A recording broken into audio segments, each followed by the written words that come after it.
ನಿರೀಕ್ಷೆ ವಾಕ್ಯ ಈ ಕಾರ್ಯಕ್ರಮವನ್ನು ನೋಡಲು ಕೇಳಲು ಪ್ರಿಯರೇ ನಿಮ್ಮೆಲ್ಲರನ್ನ ಹೃತ್ಪೂರ್ವಕವಾಗಿ ಸ್ವಾಗತಿಸ್ತೇನೆ. ಈ ಒಂದು ದಿನಗಳಲ್ಲಿ ನಾವು ಯೇಸು ಕ್ರಿಸ್ತನ ಶ್ರಮೆ ಮರಣದ ವಿಷಯದಲ್ಲೇ ನಾವು ಧ್ಯಾನ ಮಾಡುವವರಾಗಿದ್ದೇವೆ. ಅನೇಕರು 40 ದಿನ ಉಪವಾಸವಿದ್ದು ಕೆಲವರು ನಾನ್ ವೆಜ್ ಅಂತ ತಿನ್ನಲ್ಲ, ಬೇರೆ ಬೇರೆ ರೀತಿಯಲ್ಲಿ ಈ 40 ದಿನಗಳನ್ನು ಆಚರಿಸ್ತೇವೆ. ಕಾರಣವೇನು? ಯಾಕೆ ಇದನ್ನು ಮಾಡ್ತೇವೆ? ನಾವೊಂದು ಯೋಚನೆ ಮಾಡೋಣ. ಈ ದಿನ ದೇವರ ವಾಕ್ಯಕ್ಕಾಗಿ ಆರಿಸಿಕೊಂಡಂಥ ವೇದ ಭಾಗವು ಶ್ರೀ ಯಾಕೋಬನ್ ಬರೆದ ಪತ್ರಿಕೆ 4ನೇ ಅಧ್ಯಾಯ 7 ಮತ್ತು 8ನೇ ವಚನದಿಂದ ಈ ಒಂದು ವಿಷಯವನ್ನು ನಾವು ಧ್ಯಾನ ಮಾಡೋಣ. ಹೀಗಿರಲಾಗಿ ದೇವರಿಗೆ ಒಳಗಾಗಿರಿ, ಸೈತಾನನನ್ನು ಎದುರಿಸಿರಿ, ಅವನು ನಿಮ್ಮನ್ನು ಬಿಟ್ಟು ಓಡಿ ಹೋಗುವನು.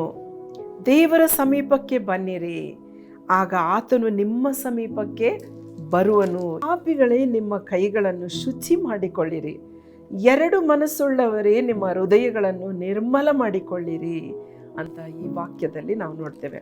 ಈ ಒಂದು ಶ್ರಮೆ ಮರಣ ಲೆಂಟ್ ಡೇಸ್ ಅಂತ ಹೇಳ್ತೇವೆ. ಈ ಒಂದು 40 ದಿನ ಈ ಲೆಂಟ್ ಡೇಸನ್ನು ಕೆಲವು ಸಭೆಯವರು ಮಾಡ್ತಾರೆ, ಕೆಲವು ಸಭೆಯವರು ಮಾಡಲ್ಲ. ಆದರೆ ಯಾವುದೇ ಆಗಲಿ ದೇವರ ವಾಕ್ಯನ ಧ್ಯಾನಿಸೋದು, ದೇವರ ಕಡೆ ತಿರುಗುವಂಥದ್ದು, ದೇವರ ವಿಷಯದಲ್ಲಿ ಆಸಕ್ತಿಯಿಂದ ಇರುವಂಥದ್ದು ಒಳ್ಳೆಯದೇ. ಅದು ನಾನು ತಪ್ಪು ಅಂತ ಹೇಳಲ್ಲ, ಇದು ಸರಿ ಅಂತ ಹೇಳಲ್ಲ. ಇದು ದೇವರ ಬಳಿಗೆ ನಡೆಸುವಂಥದ್ದಾಗಿದ್ದರೆ ಎಲ್ಲದನ್ನೂ ಒಳ್ಳೆಯದೇ ಅಂತ ನಾವು ಮಾಡ್ಬೋದು. ಹಾಗಾದರೆ ಈ ವಾಕ್ಯದಲ್ಲಿ ನಾವು ನೋಡಬೇಕಾದ್ರೆ, ಹೀಗಿರಲಾಗಿ ದೇವರಿಗೆ ಒಳಗಾಗಿರಿ.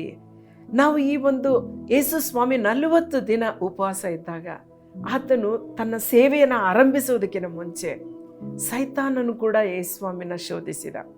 ಆ ಶೋಧನೆಯಲ್ಲಿ ಯೇಸು ಸ್ವಾಮಿ ದೇವರ ವಾಕ್ಯದ ಮೂಲಕ ಆ ಶೋಧನೆಯನ್ನು ಜಯಿಸಿದರು. ಈ ಶೋಧನೆ ಯೇಸು ಸ್ವಾಮಿಗೆ ಬರುವಾಗ ನನಗೂ ಮತ್ತು ನಿಮಗೂ ಬಹಳ ಸಹಜವಾಗಿ ಬರುವಂಥದ್ದಾಗಿದೆ. ಹಾಗಾದರೆ ಸೈತಾನನ ಶೋಧನೆ ಪ್ರತಿದಿನ ನಮ್ಮ ಮೇಲೆ ಬರುವಂಥದ್ದಾಗಿದೆ. ಅದನ್ನು ಹೇಗೆ ನಾವು ಅದರಿಂದ ನಾವು ಬಚಾವಾಗ್ಬೋದು, ಹೇಗೆ ನಾವು ಅದರಿಂದ ತಪ್ಪಿಸ್ಕೋಬೇಕು, ಈ ವಾಕ್ಯದಲ್ಲಿ ಅದರ ವಿಷಯದಲ್ಲಿ ಬರೆದಿದೆ. ಹೀಗಾದರೆ ಸೈತಾನನನ್ನು ಎದುರಿಸಬೇಕಾದ್ರೆ ನಾವು ಮೊದಲು ದೇವರಿಗೆ ಒಳಗಾಗಬೇಕು ಅಂತಂದರೆ ದೇವರ ಒಂದು ವಾಕ್ಯಕ್ಕೆ ವಿಧೇಯರಾಗಬೇಕು.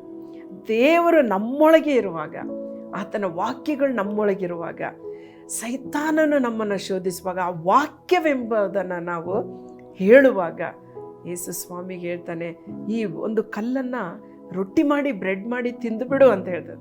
ದೇವರು ವಾಕ್ಯದಿಂದ ಮಾತ್ರ ಬದುಕಬಹುದು ಎಂಬುದಾಗಿ ದೇವರ ವಾಕ್ಯದಲ್ಲಿ ಯೇಸು ಸ್ವಾಮಿ ಹೇಳಿದ ಮಾತು, ದೇವರ ವಾಕ್ಯ ಒಂದು ಪ್ರಾಧಾನ್ಯತೆಯನ್ನು ನಾವು ನೋಡ್ತೇವೆ. ಪ್ರಿಯರೇ, ಮುಂದೆ ನಾವು ನೋಡುವಾಗ ನಾವು ದೇವರಿಗೆ ಒಳಗಾಗುವಾಗ ಸೈತಾನನು ಎದುರಿಸಿರಿ, ಅವನು ನಿಮ್ಮನ್ನು ಬಿಟ್ಟು ಓಡಿ ಹೋಗುವನು. ದೇವರ ಸಮೀಪಕ್ಕೆ ನಾವು ಆವಾಗ ಬರ್ತೇವೆ, ಆಮೇಲೆ ಆಗ ಆತನು ನಿಮ್ಮ ಸಮೀಪಕ್ಕೆ ಬರುವನು. ಈ ಒಂದು ವಚನದಲ್ಲಿ ಬರೆದಿರುವ ಪ್ರಕಾರ ಏನೆಲ್ಲ ಆಗುತ್ತೆ ಅನ್ನುವಾಗ ನಾವು ಫಸ್ಟು ಪಾಪ ಅಪರಾಧಗಳಿಗೆ ಕಾರಣವೇನು?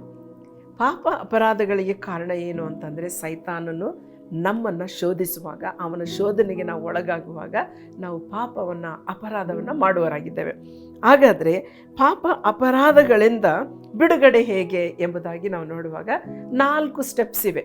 ಮೊದಲನೇದಾಗಿ ನಾವು ದೇವರಿಗೆ ಒಳಗಾಗೋದು, ಆಮೇಲೆ ಶೋಧನೆಯನ್ನು ಮಾಡುವಂಥ ಸೈತಾನನನ್ನು ನಾವು ಧೈರ್ಯದಿಂದ ಎದುರಿಸುವುದು, ಮೂರನೇದು ದೇವರ ಸಮೀಪಕ್ಕೆ ನಾವು ಬರುವಾಗ ದೇವರು ನಮ್ಮ ಸಮೀಪಕ್ಕೆ ಬಂದುಬಿಡ್ತಾನೆ. ಯಾವಾಗ ಯೇಸು ಸ್ವಾಮಿ ನಮ್ಮ ಜೊತೆಯಲ್ಲೇ ಇರೋಕ್ಕೆ ಪ್ರಾರಂಭ ಆಗುತ್ತೋ ಆವಾಗ ಪಾಪಕ್ಕೆ ಒಂದು ಸ್ಥಳ ಸಿಗುವುದಕ್ಕೆ ಸಾಧ್ಯವಿಲ್ಲ. ಹಾಗಾದರೆ ಈ ಒಂದು ಪರಿಸ್ಥಿತಿಯಲ್ಲಿ ಏನಾಗುತ್ತೆ? ಹಾಗಾದರೆ ಪಾಪನೇ ಮಾಡಲ್ವಾ? ಪಾಪ ಮಾಡ್ತೇವೆ, ತಪ್ಪು ಮಾಡ್ತೇವೆ ಅಲ್ಲ, ಪರಿಸ್ಥಿತಿಗಳು ನಮ್ಮನ್ನು ಆ ರೀತಿಯಾಗಿ ನಡೆಸ್ತವೆ. ಆದರೆ ದೇವ್ರ ವಾಕ್ಯದಲ್ಲಿ ನಾವು ನೋಡುವಾಗ, ಪಾಪಿಗಳೇ ನಿಮ್ಮ ಕೈಗಳನ್ನು ಶುಚಿ ಮಾಡಿಕೊಳ್ಳಿರಿ. ನಾವು ದೇವರ ಹತ್ತಿರ ಹೋದಾಗ ಏನಾಗುತ್ತೆ? ಒಂದು ಲೈಟ್ ಹತ್ರ ನಾವು ಹೋದಾಗ ನಮ್ಮ ಪಾಪಗಳು ನಮಗೆ ತಿಳಿಸಲ್ಪಡ್ತದೆ, ನಮ್ಗೆ ಗೊತ್ತಾಗ್ತದೆ ನಾನು ತಪ್ಪು ಮಾಡ್ತಾ ಇದ್ದೇನೆ. ಹಾಗಾದರೆ ನಮ್ಮ ಪಾಪಗಳನ್ನು, ನಮ್ಮ ಮನಸ್ಸನ್ನು, ನಮ್ಮ ಹೃದಯವನ್ನು ನಿರ್ಮಲ ಮಾಡಿಕೊಳ್ಬೋದು ಅಂತ ದೇವರ ವಾಕ್ಯ ಹೇಳುತ್ತೆ. ಹಾಗಾದರೆ ಪ್ರಿಯರೇ, ನಾವು ಪ್ರಾರ್ಥನೆ ಮಾಡೋಣ, ದೇವರ ಹತ್ರ ಬೇಡೋಣ, ಸ್ವಾಮಿ ಈ ಒಂದು 40 ದಿನಗಳಲ್ಲಿ ನಾನು ಪರಿಪೂರ್ಣವಾಗಿ ನಿನ್ನಲ್ಲಿ ನಾನು ನೆಲೆಗೊಳ್ಬೇಕೆಂಬುದಾಗಿ ಪ್ರಾರ್ಥನೆ ಮಾಡಿ. ನಮ್ಮನ್ನು ಬಹಳವಾಗಿ ಪ್ರೀತಿಸುವ ನಮ್ಮ ಪರಲೋಕ ತಂದೆ. ಹೌದು ರಾಜ, ಈಗೋ ಈ ವಾಕ್ಯದಲ್ಲಿ ಸ್ವಾಮಿ ಯಾಕೋಬನು ಬರೆದ ಪತ್ರಿಕೆಯಲ್ಲಿ ನಿಜವಾಗಿ ಕರ್ತನೆ ದೇವರೇ ಅಪ್ಪ, ನಾವು ದೇವರಿಗೆ ಒಳಗಾಗುವಾಗ, ಸೈತಾನನ ಎದುರಿಸುವಾಗ, ಮತ್ತು ನೀನು ನಮ್ಮ ಹತ್ತಿರ ಬರುವಾಗ ನಮ್ಮ ಕೈಗಳನ್ನು ಶುದ್ಧಪಡಿಸು. ಎರಡು ಮನಸ್ಸುಳ್ಳದನ್ನು ತೆಗೆದುಹಾಕು ರಾಜ. ನಮ್ಮ ಹೃದಯವನ್ನು ನೀನು ಪರಿಶೋಧಿಸಿ ನಿರ್ಮಲಗೊಳಿಸು ದೇವ. ಸ್ವಾಮಿ, ಈ ಒಂದು ಉಪವಾಸ ಅನ್ನುವಾಗ ನಮ್ಮನ್ನು ನಾವು ಪರೀಕ್ಷೆ ಮಾಡಿಕೊಳ್ಳುವಂಥ ಒಂದು ಸಮಯವಾಗಿದೆ ಸ್ವಾಮಿ. ನೀನೇ ನಮ್ಮನ್ನು ನಡೆಸಬೇಕಾಗಿ ಯೇಸುವಿನ ಹೆಸರಿನಲ್ಲಿ ಪ್ರಾರ್ಥಿಸ್ತೇವೆ ತಂದೆ. ಆಮೇನ್.